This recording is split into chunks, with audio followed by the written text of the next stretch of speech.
Good morning. Welcome to the Point. This past Tuesday, Gretchen Whitmer was sworn in as the 49th governor of the state of Michigan. It means she has a big responsibility moving forward for at least the next 4 years. And before all of that swearing in, we sat down to talk with the new governor about what she wants to do. First of all, let me say congratulations. It's the first time we've had a chance to speak since the election, and there must have been some relief, but I know it's been a very busy schedule since then. Well, thank you. I appreciate that. I'm so grateful that the voters of Michigan have given me this opportunity, and I take it very seriously. I want to be a governor, not just for the people that voted, but for every one of us, not just for Democrats, but for every one of us. And part of the work that I am ready to do and that we are going to do together is get back to building bridges and roads and water infrastructure. But I mean it when I say we've got to do this work together. The people of Michigan need our state government to work, to fix roads, to clean up our drinking water, to make sure that we close our skills gap. And that's what I'm going to stay laser focused on. I want people to understand that when this airs, you will have been sworn in a few days earlier. We're doing this before you're being sworn in, but for complete transparency, I want people to know that still we are going to dispense with the governor-elect because by the time they see this, you are, in fact, the governor of the state. And I'm very interested in what you just said, because one of the things I have heard from many elected officials, many Republicans, some who are leaving office, some who are remaining in the legislature, is something that surprised me a little bit, and that is this: that in order to get things done, there will have to be compromise, but I find some optimism on their part by now having divided government that it might be easier to compromise because they can say, well, we had to accept this position because in order to get it through the governor, we had to compromise. And maybe even for you to say to some of your constituency, well, look, I've got to work with a Republican legislature, so I'm not going to get everything. Does divided government give both sides a better opportunity to say, we really do have to compromise, we don't get it all our way? Well, I think this is a great opportunity, right? Divided government can grind to a standstill, or it can work in a way that it's better for the people across our state. I'm focused on making sure that we're the latter. That's why I reached out immediately to the two leaders of the two chambers, Representative Chatfield and Senator Shirkey. I sat down with their Democratic counterparts before the first of the year. We're going to do quadrant meetings, and we're going to do them regularly on schedule. That has not been done since in 3 governors. And so if we're not talking to one another, we're never going to find common ground, and I want to get off on the right start so that we can do that. I think this is a great opportunity for us as a state. When I was at college at Michigan State, I did an internship, and we had divided House of Representatives, 55 Democrats and 55 Republicans. They worked better than at any other time in our state's history because they needed to compromise. And I think that's what we all have to have the attitude of, because we can't afford to watch government grind to a standstill. We got to keep working. There's some great things happening in Michigan, but there are some serious challenges. We're up to it, but we got to do it together. For the folks watching at home, explain a quadrant meeting, and then I want to talk about why that's so important, because we sometimes hear about quadrant meetings, but you're exactly right. This has not been a regular occurrence over the past 20 years. So tell me what it is and explain for folks who aren't familiar. Yeah, thank you for having me do that, because I know people maybe hear that phrase and aren't familiar. So in the legislature, in the House and in the Senate, there are the Republican caucus and the Democratic caucus in each chamber. The leaders of each of those caucuses form the quadrant, 4 leaders of the legislature. As the governor, I want to convene regular meetings with those 4 leaders.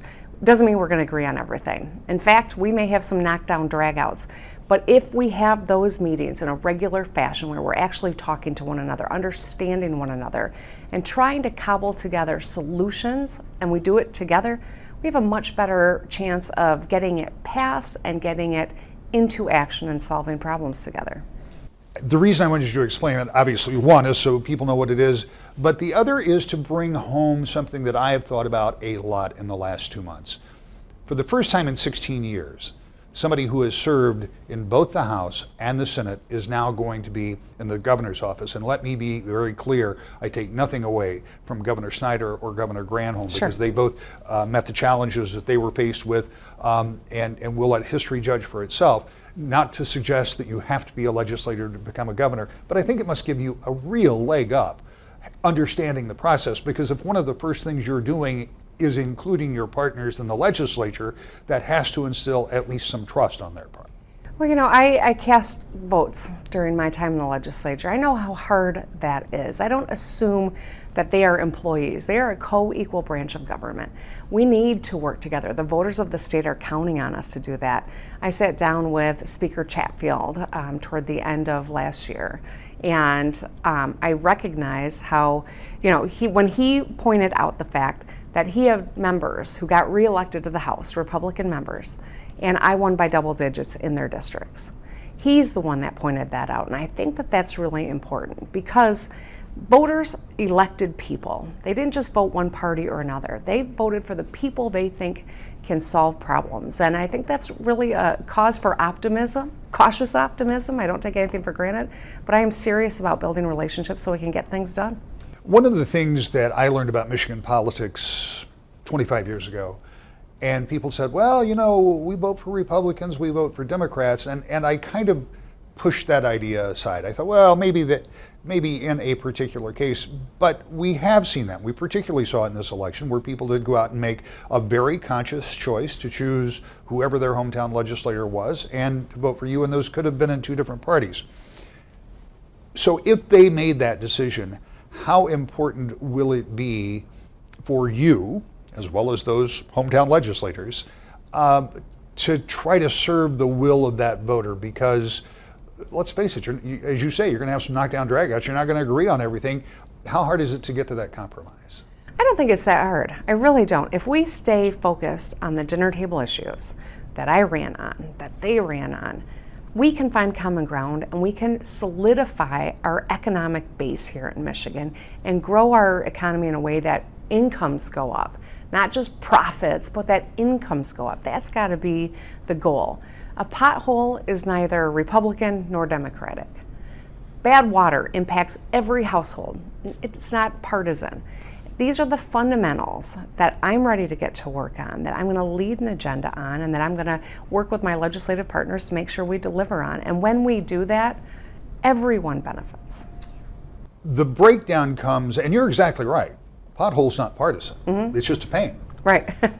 But it's how you fill that pothole and how it's paid for. And that's where the breakdown always comes between Republicans and Democrats. That's what the arguments are almost always about. There are some philosophical differences, but nobody's going to argue that the road shouldn't be fixed. Nobody's going to argue that we ought to neglect our water.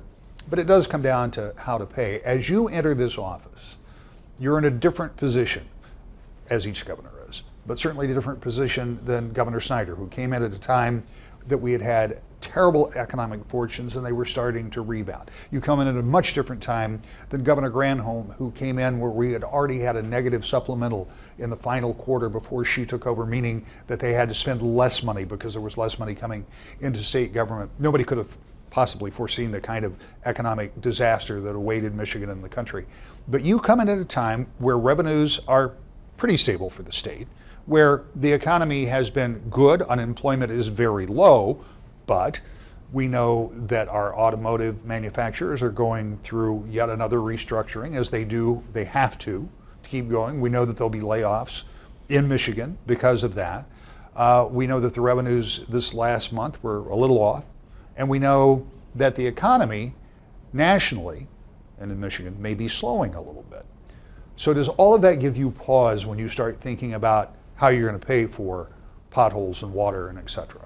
Well, of course it does, and anyone who watches the swings in our economic fortunes, over a lifetime knows, when there are good times, eventually it slows down, and we have to be prepared. And the best thing we can do to be prepared is to make the investments in the fundamentals, closing the skills gap. Unemployment is down right now in Michigan, but there are fewer people in the workforce. That is real, and it is in large part because of a skills gap. We've got good paying jobs that are going unfilled right now because our population doesn't have the skills to meet those needs. So making that kind of an investment, filling those jobs now, getting people to work rebuilding our infrastructure so that we can lure investment into the state of Michigan, these are the kind of recession-proof investments that we can and must make in order to make sure that, as the national change happens, that we're in a good position to weather it. The legislature will obviously have a good deal to say about the dollars and cents involved there. But we've got some big ticket items that are outstanding. I think you talked about $3 billion for infrastructure above ground, but there's all that infrastructure below ground. That could be $4 billion, it could be more than that. I mean, we could have $10 billion of infrastructure projects. And I know that you can't possibly do all of those at once. How do you work with Senate Majority Leader Shirkey and with the Speaker Chatfield if you have to do something to generate new revenues to pay for that? Because it seems to me, and I'm no CPA, but it seems to me it's going to be hard to pull that out of the existing budget. Oh, absolutely. We're going to have to make an investment. We're going to have to work together to find the right way to do it. The interesting thing, though, is that I know that so many of my friends in the business community who are not traditional Democrats understand what this means for their bottom line. You talk to a small business owner who has to continue to repair their fleet of cars, or who is worried about bringing people into their restaurant because people are seriously afraid of the quality of water. Now, these are fundamentals that are hurting every one of us, whether you're in your home or in your business place. And that's, I think, an important part of finding common ground with my Republican counterparts in the legislature. We have a mandate. We got a mandate to get it done. I ran on a very clear phrase of fixing the damn roads, and it's resonated with people because we're tired of fixing our cars and watching our infrastructure continue to deteriorate. Our conversation continues with the new governor of the state of Michigan. Next, To the Point. Welcome back to the Point. Governor Gretchen Whitmer has a big job ahead of her, perhaps one of the biggest in the state of Michigan, keeping a big economy going, trying to make sure she has the right people in place, and all the while watching out for the unexpected. We hear more from our new governor. I want to reset for just a moment because, as I said at the beginning, we're doing this before you were sworn in, but this will be the Sunday after, so you will have had 5 or so days to enjoy being governor and, as I always refer to it, drinking from a fire hose, because even though you've been here, there is still much to do. But I want to talk about how you got here a little bit, because by the time this airs again, we will have a good idea who your cabinet is and that kind of thing. Those announcements will be coming out. Without talking about who they will be, who are they? What kind of people are you looking for to put into your cabinet? Because this is a big, 40,000 plus employees that work for the state of Michigan, and you have directors in all of these departments, plus the direct cabinet, people that will be helping you with the goals that you set forward. So what's that person? What does that model look like? Well, it's interesting. We have gotten thousands of people reaching in to be considered for these positions. And the important work of making sure we get the right person in each department is it's strenuous. And I've got a team that is working 24/7 to make sure that we've got a great, talented cabinet that is reflective of the state. They've got to be experts. They've got to be people that I think can manage and inspire the workforce. They've got to be people that I think are truly representative of who we are and our population in Michigan. So I know that by the time this has come out, you'll know who a lot of those people are, and I think you'll be very impressed and feel good about the agenda getting done here in Michigan, because we're going to have a great cabinet. And we're building the executive office. This is an enormous undertaking in and of itself. We got to have people that are connected to our population, who is expecting us to be successful and needs us to be. How hard is it to maintain communication? Because, and I'm not talking about outside communication, but communication within an office like the governor. This may be unfair because you haven't put that all together yet. But in this last administration, I think we saw examples of things happening under the umbrella of the executive branch that may not have been communicated up to the right lines or right levels. That maybe the people in charge that needed to know what was going on didn't always know what was going on. How hard is it to make that happen, and how much of a focus is that for you to make sure? You can't have every decision come across your desk. Obviously, you have to have the right people in the right places, but still, it's important to know what's going on. Well, to be honest, that's the thing that keeps me up at night. I immediately was invited after the election to the new governor's school put on by the National Governors Association, bipartisan, Republicans and Democrats alike. And, they were very clear, something bad is going to happen on your watch. The man who was just sworn in as governor of Alaska, he had a volcano literally days after his swearing in. That's why immediately I've been to the Fusion Center, the Emergency Operations Center, so that I understood if we have a blizzard on January 1st or 2nd, I know who's where and how we proceed. I think that's critical. But communication is fundamental to problem solving, to identifying, getting solutions quickly for people that are counting us to do our jobs. Have never been the type of person that creates an office that's insulated. I thrive on relationships and information sharing, and so that is something that is a priority for me in establishing the cabinet and communicating with the cabinet, and is going to be within each of their departments. Near the beginning of our discussion, you talked a little bit about what it's been like since you won the election and preparing for this undertaking, and one of those things was a quick trip to Washington. I want to ask you about that because here is a circumstance in which Donald Trump, as President of the United States, is a lightning rod, particularly for Democrats and the criticism that he has taken from them and just the atmosphere that has been created around this administration. Yet, when you go to the White House, you know that that administration will be critical for things like infrastructure and clean water. And you Right. introduced yourself as the governor of the Great Lakes state, which I thought was telling and important. How important and or difficult will it be to forge a relationship like that given the political environment that exists? Well, it's no secret that my predecessor, Governor Snyder, had a strained relationship with the White House. We've chatted. We get together every week from the election through the swearing in, and you know what? He didn't have to do that, and I'm grateful that he did. It was we really spent quite a bit of time together. And before I went to Washington D.C., I said, "You got any advice for me?" And he laughed because he said, "Well, not specifically for the president, but I'll tell you this. The federal government and the departments have been great partners for us in Michigan, despite what that personal relationship was like for him, and that's something that is really important to our success. It's a big part of our state budget, and that's why when the invitation came, even though I was in the midst of a transition and doing an incredible amount of work, it was hard to pull myself away. I thought it was important to begin that relationship because the people of our state are counting on me to get as much support out of Washington, D.C. I sat down with our congressional delegation, bipartisan group. The only person that wasn't able to make it apparently was Congressman Amash. Everyone else was there and eager to start talking about how do we communicate, how do we work together, how do we get as much help out of Washington, D.C. for the people we all represent. And so that's something that I think I was very encouraged by.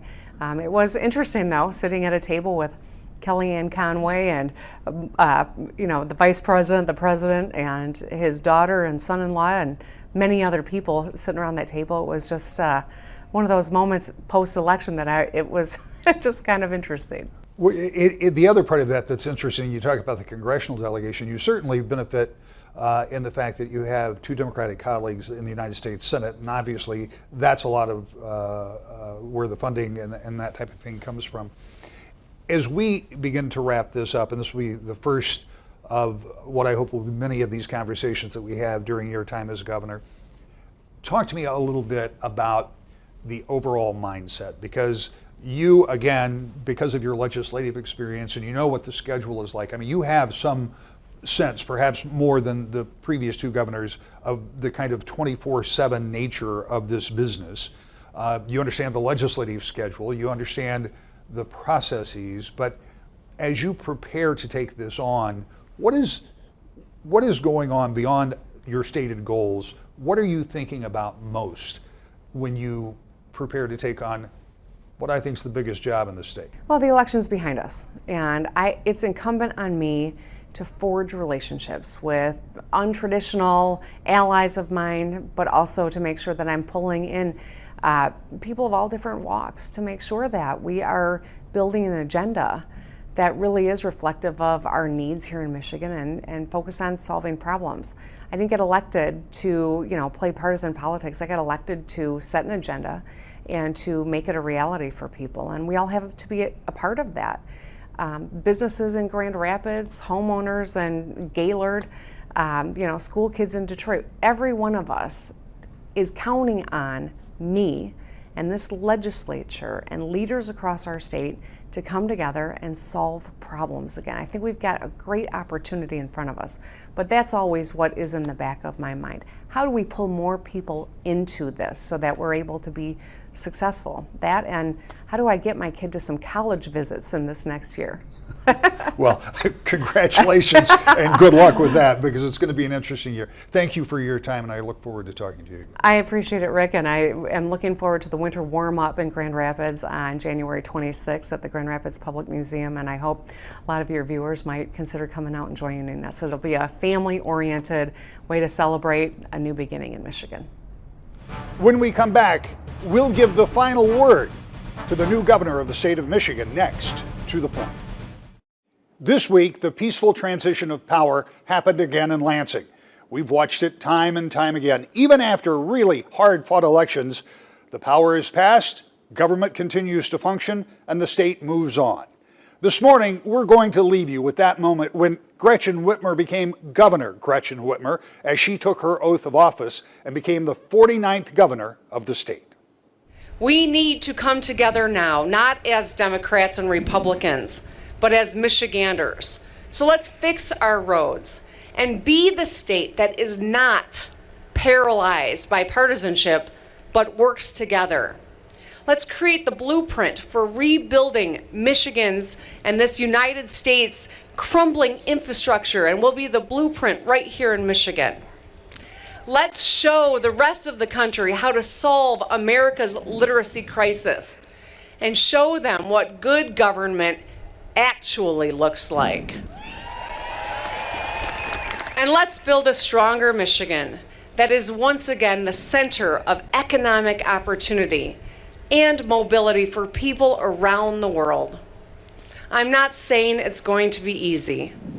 Many will question whether or not we can protect our families and bolster our economy by fixing those roads.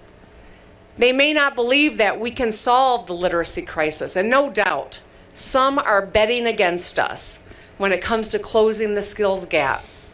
But we are up to it, Michigan. We have always defied the odds, and we are going to do it again together.